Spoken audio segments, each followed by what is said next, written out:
This activist thought that having a life with the bears would be no problem, but one fateful day would prove him that he was wrong.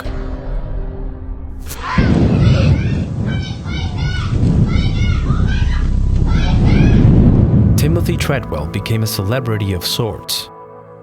Is it going to happen that one day we read a news article about you being eaten by one of these bears? No. Every summer, he would go to Alaska to live among grizzly bears. His idea was to document his daily life, but also to raise awareness about these animals. These are the most dangerous animals on the face of the earth.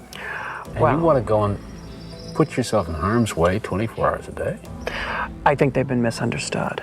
How can I believe that if you are about to be killed by a bear, that you wouldn't say, oh, I made a mistake, I'd like to have a gun? I would never, ever kill a bear in the defense of my own life. I would not go into a bear's home and kill a bear. In total, Timmy would live 13 summers with his beloved bears. Somehow, he wanted to be like them, to live simply and share the tranquility of nature.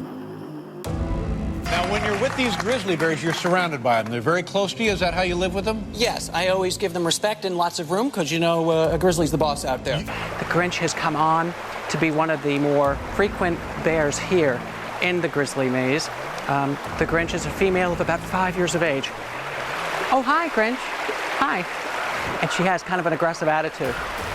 That harmless closeness would ultimately lead Timothy to death, leaving behind heartbreaking footage of his last minutes of life.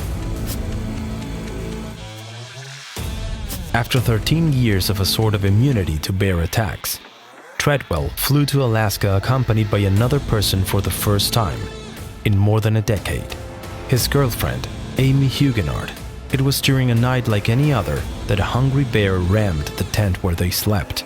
Amy witnessed the attack, and Timothy's covered camera captured all the sounds.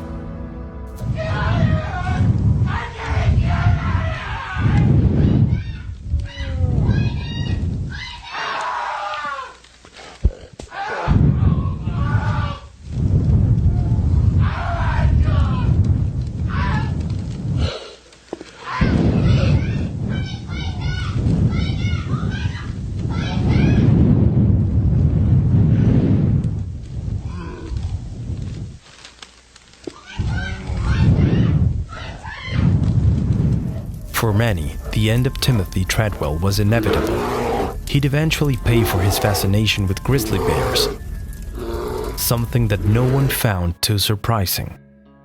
In a way, the news, though painful, was to be expected. I came in and she was sitting on the edge of the bed staring at the television.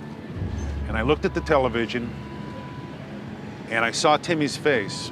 And I hadn't heard the sound in the news yet, but I knew just by seeing Timmy's face on TV and hearing my wife's reaction that the worst had happened. Loved by many but also disowned by others, Timothy's work with the bears generated all kinds of comments. He had focused his life on the grizzly bears of Alaska, but to some, he was just invading their territory. He was invading their territory. Act like a bear the way he did would be, I don't know, to me it was the ultimate of disrespecting the bear and what the bear represents. But he tried to protect the bears, didn't he? I think he did more damage to the bears than he did. But of course, just like some people criticized him, his work would touch the lives of many others who saw in him someone who gave his life for love. I'm going to honor their choice. I'm always going to respect them for what they did and for how they did it and for being out there and for protecting bears and living in wild nature and living their life to the fullest. Timothy Treadwell lived his last days in the place he wanted. He understood that he was exposing himself to the danger of a bear attack, but he also understood that he had chosen that. I came here, I studied them, protected them, and I promise you, the grizzly people, I will be back. I will be back. And I thank the animals for keeping me safe and for inspiring me. I thank them so very much. Goodbye.